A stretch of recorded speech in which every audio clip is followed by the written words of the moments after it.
You want the truth, the whole truth, and nothing but the truth? You can't handle the truth! Well, we're giving you the Michigan Sports Truth, the show that reveals facts, truth, research, and statistics and never messes around. With your hosts, Taylor Phillips, Ed Smith, Frank Vashner, and Buck Gino. We lay down the entire truth about everything regarding your Detroit and Michigan sports teams, no matter how uncomfortable they may be. No junk, no entertainment, no homerism, no coddling, no pop culture, no opinions, no shilling, and no fluff.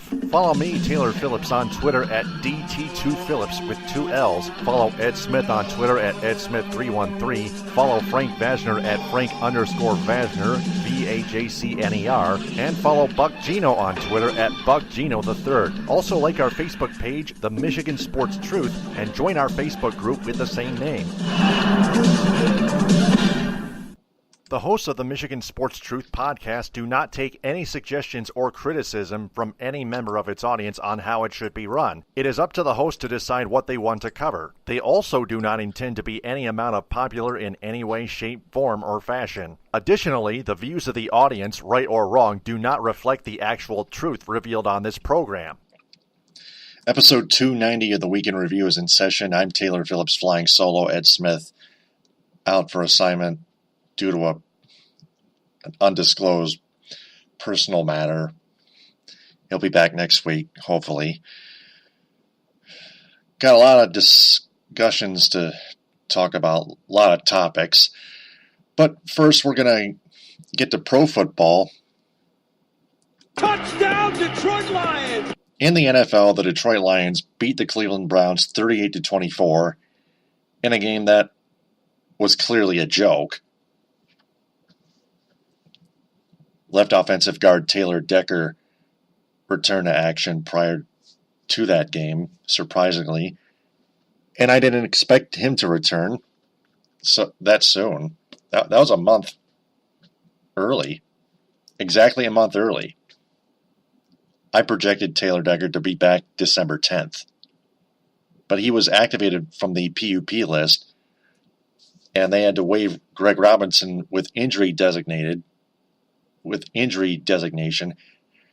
because Greg Robinson was out the last 2 games with an ankle injury anyway, and he was a penalty-prone offensive lineman. So that's why they waived Robinson. He was no use in order to make room for Taylor Decker again. Now,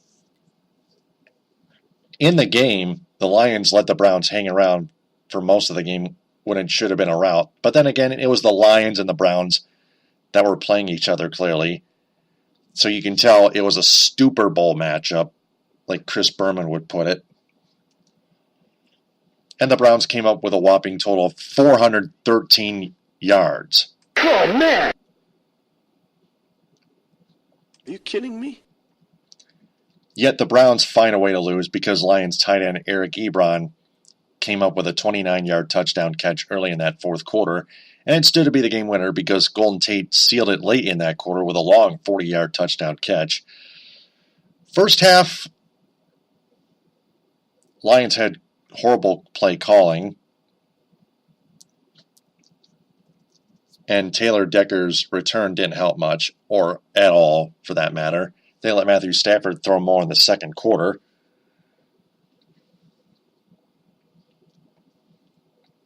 And this is another type of game that shows why extending Jim Caldwell was a mistake, regardless of their record.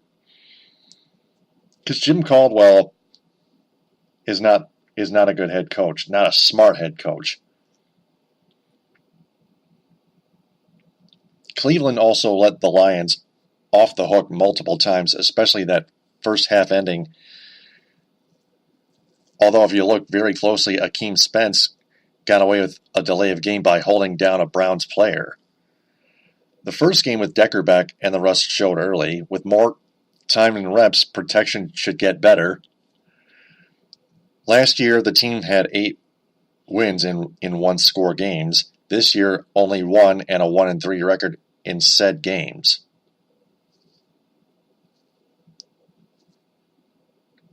This was win number 2 at home at Ford Field for the Detroit Lions.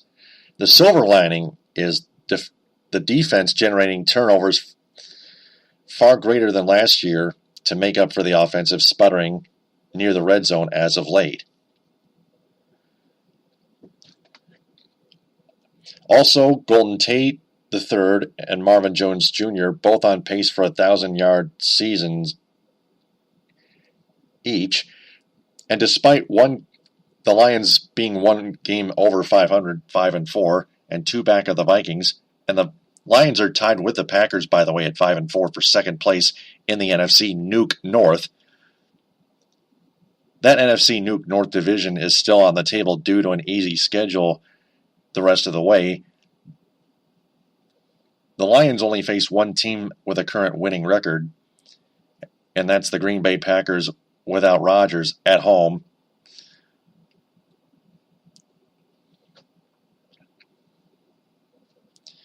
Actually, that's two teams with winning records: the Packers without Rodgers and the Vikings at 7-2 on Thanksgiving. But the Lions get the Bears next in Chicago at Soldier Field, while the Vikings next play the Los Angeles Rams. The Lions could possibly have a division lead the day after Thanksgiving, but then maybe it's not possible because it's still the Lions. So nobody knows that yet. We know the Lions historically find ways to lose. So we need to keep getting over that until Martha Ford sells them. But that said, they should beat the Bears, even if it's on the road, whatever outdoor weather conditions may be involved in that forthcoming contest, which is only an excuse.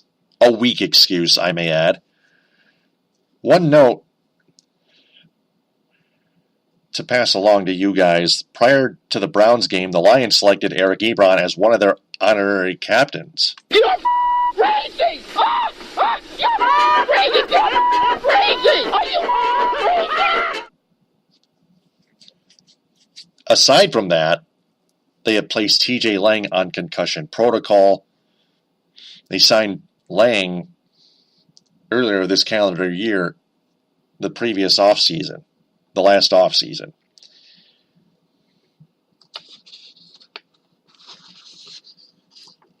So I predict the Lions to beat the Bears 20-17. That being said, the Lions are still going to continue to have trouble trying to score touchdowns near the goal line, in the red zone especially. So that's pro football. Now to college football. Touchdown, MSU! The Spartans got railed, absolutely jail-sexed, smashed, and pancaked while they were number 12 by the number 13 Ohio State Buckeyes in Columbus. Not only were the Buckeyes mad from their blowout loss to the Iowa Hawkeyes 55-24 the week before in Iowa City, the Spartans were too timid to even bring much or anything to the table. That's why MSU dropped all the way back down to number 22 in the AP poll rankings. Ohio State played motivated and pissed off and took it out on MSU, who didn't block offensively or tackle defensively, and particularly left quarterback Brian Lewerke alone, getting beaten down by the Buckeyes' defensive front. This is a burn-the-tape game. Goals are still ahead of them. The Spartans. A 10-win season is still on the horizon, as well as controlling their destiny in the Big Ten East Division. They're playing Maryland next, and we'll get to them in the college football in the Mitten Quick Picks. I will get to them, actually. I'm flying solo. Touchdown, Michigan! The Michigan Wolverines easily took care of the Maryland Terrapins 35-10 in College Park, Maryland, although it wasn't quite a rout as I expected it to be. The Wolverines looked like they were going to rout the Maryland Terrapins when they led 28-0 at halftime. But Maryland somehow got on the board and tried to make a comeback, scored 10 points, but that's all they could come up with Michigan's defense got the job done again. They've now climbed back in the top 25 AP poll at number 19. The Maize and Blue took care of business like they were supposed to against 3 weak times. They needed to bounce back after bad losses to Michigan State and Penn State. Their running game has been outstanding, except junior running back Karan Higdon suffered an ankle injury, but appears to be okay. Prior to the Wisconsin game in Madison, Wisconsin, this upcoming Saturday, Ty Isaac, also a running back, could also return by then from an unidentified injury.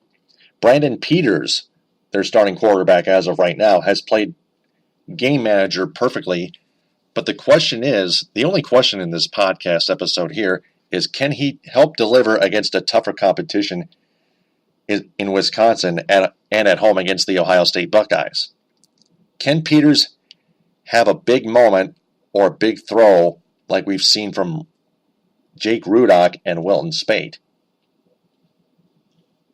Plus, there were more two tight end sets to help out Peters two ways: extra protection and easy safety valves, which are a perfect combo for a young quarterback.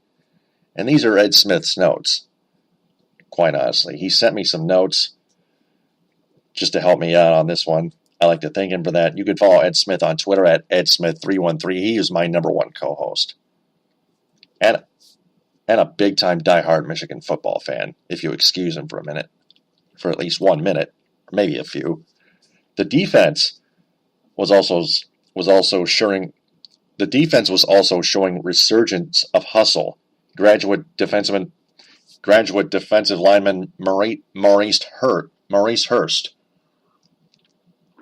senior defensive lineman Chase Winovich, sophomore defensive back Khalil Hudson, sophomore linebacker Devin Bush, graduate linebacker Mike McCray, sophomore defensive lineman Rashawn Gary, to top it off, have all been excellent. And we must remember that in the offseason, many said Michigan would take a step back this year due to replacing players. Turns out they were right, but Michigan should not be ripped for being overrated, which they're not, due to what happened and looking at it on paper.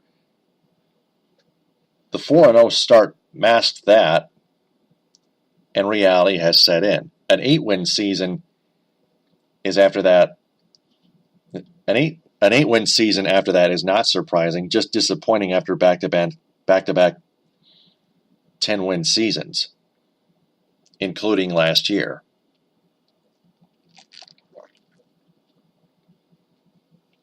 However, the Big Ten title hopes are still alive. Michigan must win out and need Penn State and Michigan State to lose one more time in order to keep Michigan alive. And Michigan is at Wisconsin Saturday at noon on Fox. Michigan State is home against Maryland Saturday at 4 on Fox. The Western Michigan Broncos easily ran over the Kent State Golden Flashes, who are a bad team, 48-20. Broncos defense came up with 2 long pick sixes. Then you got the Central Michigan Chippewas. Touchdown, Central Michigan! Western's bowl eligible, by the way. So is Central Michigan. They beat the Eastern Michigan Eagles 42-30. Amari Coleman. First off, Eastern Michigan trying to make a comeback after CMU led by like 3 scores. But Amari Coleman, CMU's defensive back,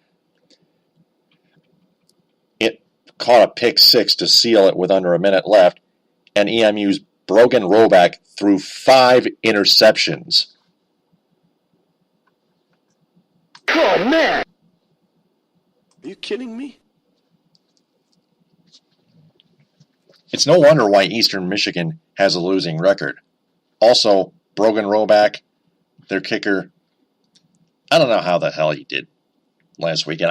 I didn't even keep track. He still sucks at kicking extra points and field goals. No offense. you can check his numbers. So that leads me to the college football and the Mitten Quick Picks segment. Got a prediction? Then we welcome you to the college football and the Mitten Quick Picks. As I mentioned before, the now number 19 Michigan Wolverines at the number 8 Wisconsin Badgers, Saturday at noon on Fox. Wisconsin's going to win 42-17. Because remember when Michigan State got drilled by the Penn State Nittany Lions at Happy Valley a few weeks ago? Yeah, Michigan's facing another hostile environment, and they're playing another top 10 team. Last time they played a top 5, they're still playing a top 10, just outside top 5, but still they're going to get routed 42-17. Their defense is going to get exposed again.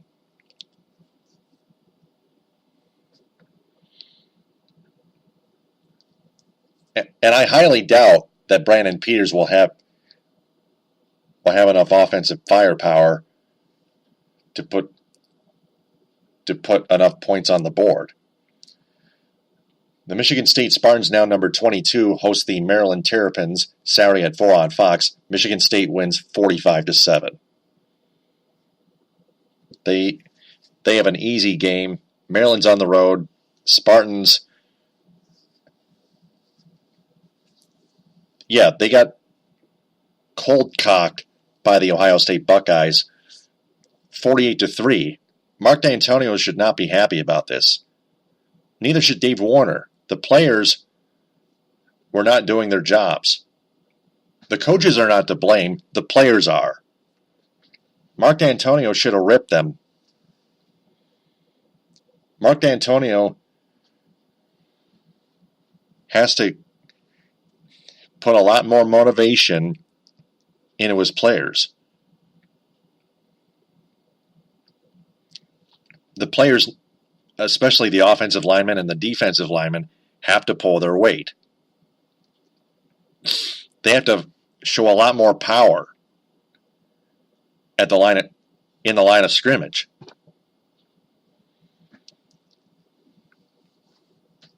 So look for them to do so. The Central Michigan Chippewas at the Kent State Golden Flashes Tuesday at 7 on ESPNU.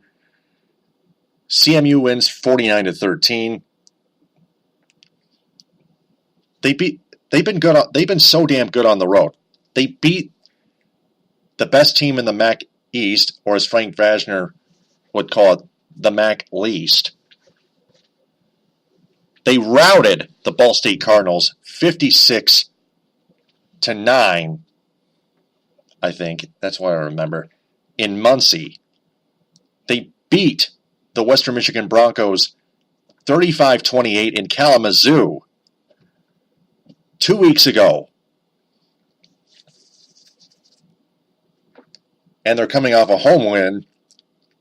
A home win. That's their second home win this season at Kelly Shorts. And they're back on the road against another terrible team in the MAC East, the MAC Least, and in the entire MAC as well, the Kent State Golden Flashes.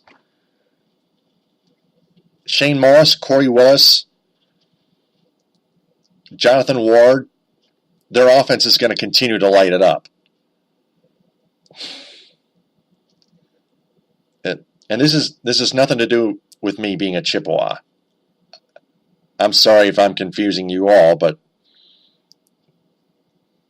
even you can see that clearly for yourself. It's just the truth. The Western Michigan Broncos at the Northern Illinois Huskies Wednesday at 7 on ESPN2. It's going to be a close one. You're looking at two good teams here, the Western Michigan Broncos and the Northern Illinois Huskies, whether I like them or not. I just see NIU as the better team. They have a better record and they're at home, a slightly better record and they're at home. It's gonna be an 8-point margin, 42-34. The Huskies are gonna beat the Broncos.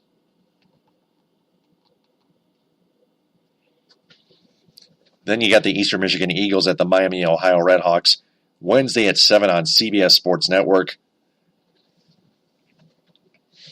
Miami, Ohio wins 20-17. So to college basketball. For three, yes, sir. John Beilein's Michigan Wolverines beat the Central Michigan Chippewas 72-65. CMU jumped out to an early lead in the first half. They had the lead for most of the first half, but trailed 32-31 at halftime. CMU had a couple more leads in the second half, but the Wolverines were able to pull away in the end. They were just a little bit too much, not only with their home court, but with their head coach John Beilein, Mo Wagner, Duncan Robinson, Muhammad Ali Abdur-Rahman. The Wolverines looked rusty, but Mo Wagner impressed with a double-double, and Xavier Simpson and Muhammad Ali Abdur-Rahman helped take up the scoring mantle since Walton and Irvin are now gone. Derek Walton Jr. and Zach Irvin. And the Wolverines may not win the Big Ten, since Izzo's Spartans are favored, but never ever count out Beilein to make something out of nothing. We know John Beilein's another good head coach. For the Chips, hopefully they use their game against the Wolverines as a learning experience. But Roundtree, may I add, was lights out in the first half from 3-point range. That's what impressed me. I hope he keeps that up. As for the Spartans, Valentine for the win. I still don't get why they are number 2 in the nation. Both Ed Smith and I projected them to be ranked 7 through 9 in the AP poll. They're taking on the number 1 Duke Blue Devils in game number 2 of their regular season schedule, Tuesday at 7 on ESPN. That's now tonight. We expect Duke to win, mostly because Coach Mike Krzyzewski, mind you, has owned the matchup against Tom Izzo no matter what.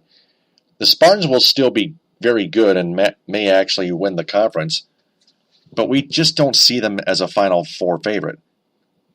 We understand how good Tom Izzo is in March, but Beilein has actually been more consistent. This has nothing to do with Beilein, but he's actually been more consistent in tournament time as of late. The Final Four, the national runner-up in 2013, the Elite 8 in 14, round of 32 and 16, and a missed Derek Walton shot, which is well short from another Elite 8 in 2017, which was this year, this calendar year. And clearly the number 2 ranking for the Spartans was all just to hype up the Duke game for the ratings.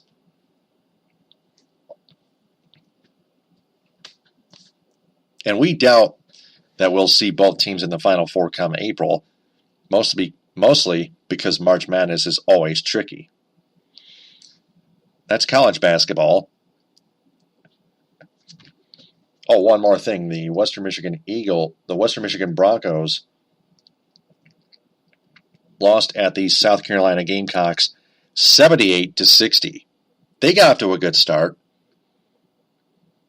but they wouldn't hold it for long anyway.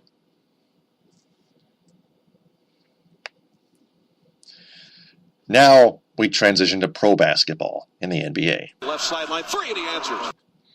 The Pistons continue their hot streak, winning 5 in a row. They smashed the Indiana Pacers at Little Caesars Arena 114-97 in a game where Boban Marjanovic finally played again. 9 points on 3 of 4 shooting, 3 of 3 from the free throw line. In 8 minutes, 4 rebounds, 1 block, and 1 assist. In just 8 minutes, 9 points in 8 minutes, 4 rebounds, 1 block, 1 assist, 3 of 4 shooting, and 3 of 3 from the free throw line. That was the only game Boban Marjanovic would play during that previous week. Even without him, the Pistons still kept finding ways to win, with or without him. They beat the Atlanta Hawks 111-104 in another slugfest last Friday night. And then this past Sunday, they extinguished the Miami Heat 112-103. They have now moved to number 5 in ESPN's NBA Power Rankings. Now, their upcoming schedule, they're on the road for 3 games before heading back home against the Cavaliers. Wednesday at 8, they're at the Milwaukee Bucks at BMO Harris Bradley Center. Then Friday at 7, they head to Bankers Life Fieldhouse and play the Indiana Pacers. And then Sunday at 7, they're at Target Center against the Minnesota Timberwolves. It's the first of back-to-back games, second of which the Pistons play the Cavs at Little Caesars Arena. So expect the Pistons to be a little fatigued, which still is only an excuse, but they got a big game coming up. But the Timberwolves are no joke. They got back-to-back games, both of them against really good teams. Now, granted, the Pistons have been out to an outstanding 10-3 start, and they're currently leading the Central Division and with the second best record in the Eastern Conference. They swept a 5-game homestand. They haven't done that since January 31st to February 10th of 2008, back at the Palace of Auburn Hills. We are impressed with them finding ways to pull out games in the fourth quarter. Reggie Jackson, their point guard, has shown signs of the last 15 of 16 in the dying minutes against the Atlanta Hawks Friday night. Tobias Harris, continuing to shoot lights out, especially from 3, has been their best performing player. We hope he makes the All-Star game. He was named one of the players of the week. Let me check Pistons.com here. The bench has been better, especially with great help from Ish and emergence of Luke Kennard, their latest draft pick, against the Miami Heat. And then Andre Drummond's free throw improvement so far showing great promise. Despite his 0 for 7 performance against the Indiana Pacers.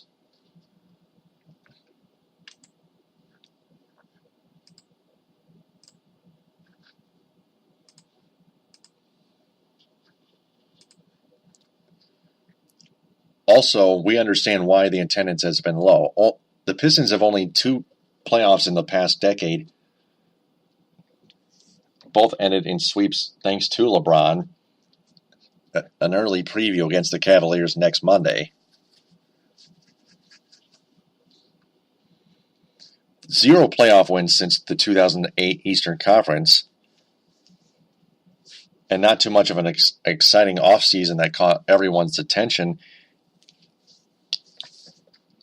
And hesitancy after a beyond disappointing 2016 to 2017 season, where the Pistons were expected to win 50 games,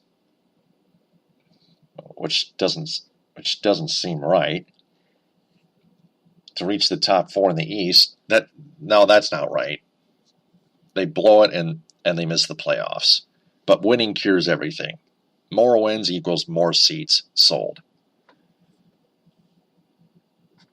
Yeah, I don't even understand why this is even on my script. We apologize for that. Except some of that had to do with the preview of the Cavaliers game. But I got a preview for you. LeBron James, Kevin Love. The Cavaliers have parted ways with Tristan Thompson.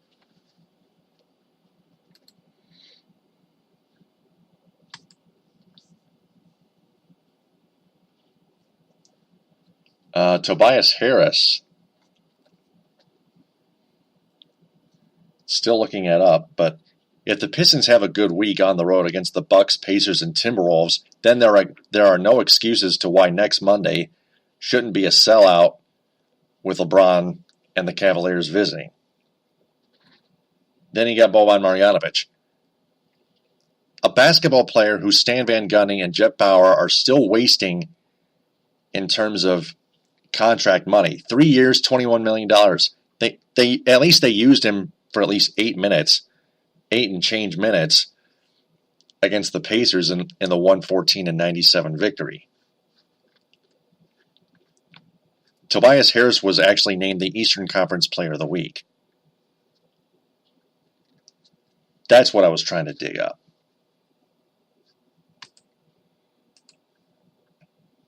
But again, Boban Marjanovic, this is a backup center that Stan Van Gundy should use as the head coach, as the backup center every damn game.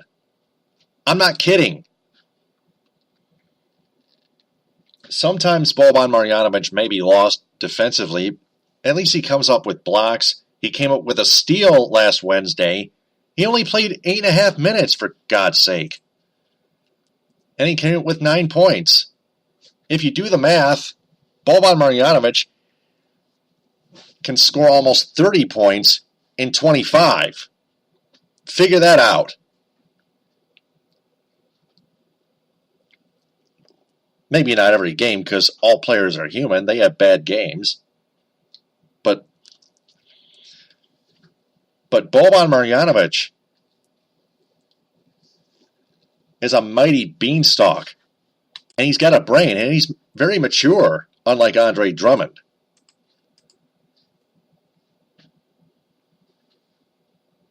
So that's Pistons basketball. So put that in your pipes and smoke it. Shove that down your throat and digest that. Now to hockey.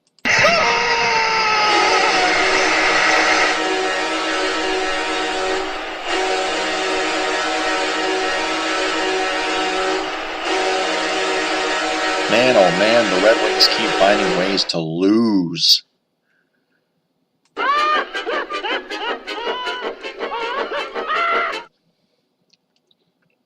They got scorched by the Calgary Flames at Scotiabank Saddledome 6-3 last Thursday night. Jonathan Ericsson was reeking it up, a bad turnover, and very bad defense. What is that? Then they lost 2-1 in a 2-1 8-round shootout to the Columbus Blue Jackets. Jack Johnson, the game-winning shootout goal, a goaltender's duel. But this is a game. That's a game where Jeff Blashill, the head coach, used Trevor Daley in the 8th round of the shootout. Trevor Daley has provided 0 offense for the Red Wings as of now.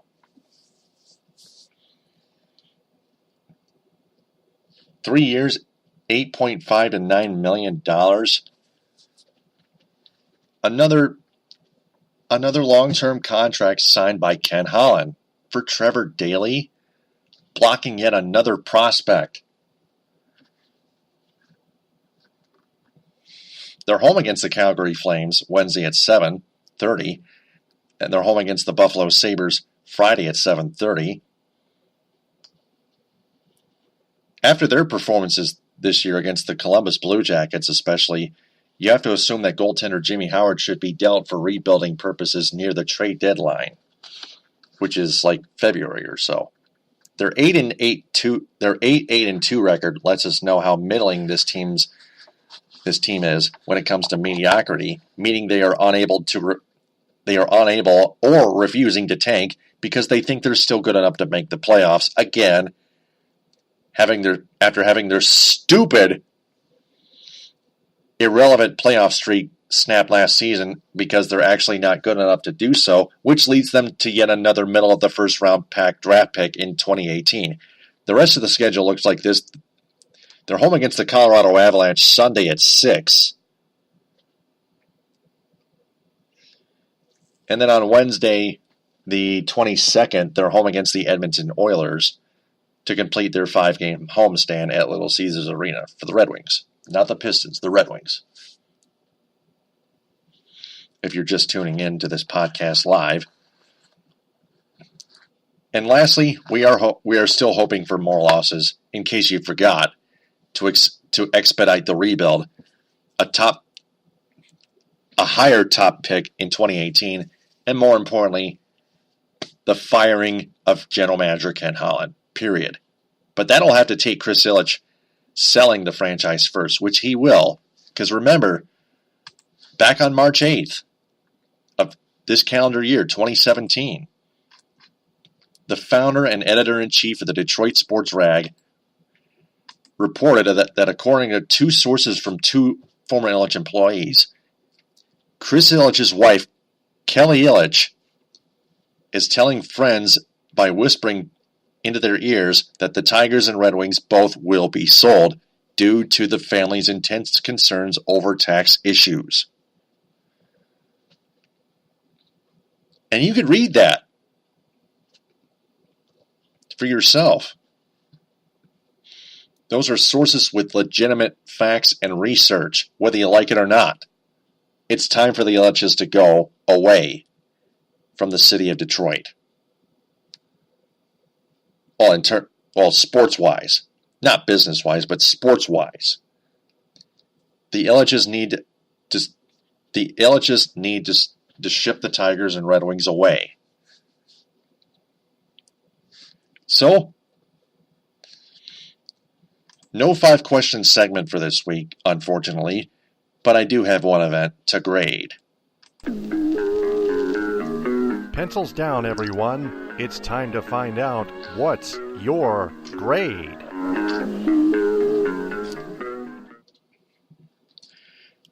And that is the Lions selecting Eric Ebron, their tight end, as one of their honorary captains prior to the Browns game. I grade that an easy F. If you were a Lions fan and you were pulling for Eric Ebron and you graded that a C, man, you must have dropped the ball. Kind of like Eric Ebron usually does.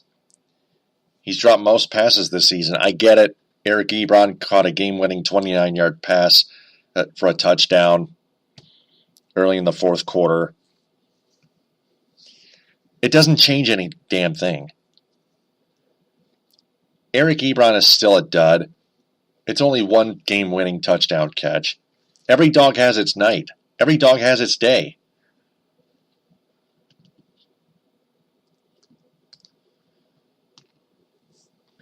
So that's our What's Your Grade segment. So for our audience, if they have a grade for each event, post them in the comment bank in this episode. Please don't go out of line. That's episode 290 of the Week in Review.